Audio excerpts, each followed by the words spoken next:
cuanto salió el concurso nos parecía interesante hablar de una cosa que nos toca muy del día a día, que son las reformas, las rehabilitaciones, en las que ocurre que muchas veces hay que hacer una especie de tabula rasa y eliminar todo el rastro del pasado que queda en ellas, ¿no? Nos encontramos con un poema de La Guaxeta en el cual hablaba de su casa, de su hogar, de una manera que decía Echañoy, con una única frase hablaba de mi hogar, ¿no? Y nos parecía interesante que la gente, cuando leía este poema, cada uno pensaba en su hogar de una manera diferente, pero todos convergían en que es su hogar.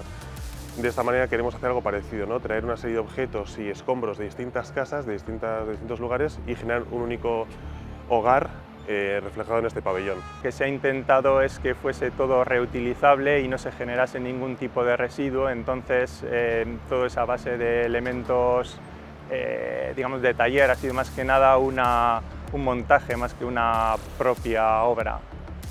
Andamioz egina dago, orduan dena jarri eta modulatuta egonda, pentsatuta dago ja, ez? Osea, azkenean espazio guztia sortuta dago modulazio horrekin, errepikatzen da fatxada guztian, 9 modulu eginda. El mayor reto es conseguir la estabilidad de la propia estructura, porque son estructuras muy livianas, de muy poco peso, entonces hay que asegurar su propia estabilidad. Azkenean pabilloiaren ideia nagusia ez da, normalean arkitektura estudioetan birgaitze lan desberdinak egiten ditugu, eraikinetan edo etxe bizitzetan, eta lan hori guztia osatzen dutena elkartzea eta pabilloian sartzea, ez? Eta naiz kanpotik eta barrutik berdina erakustea.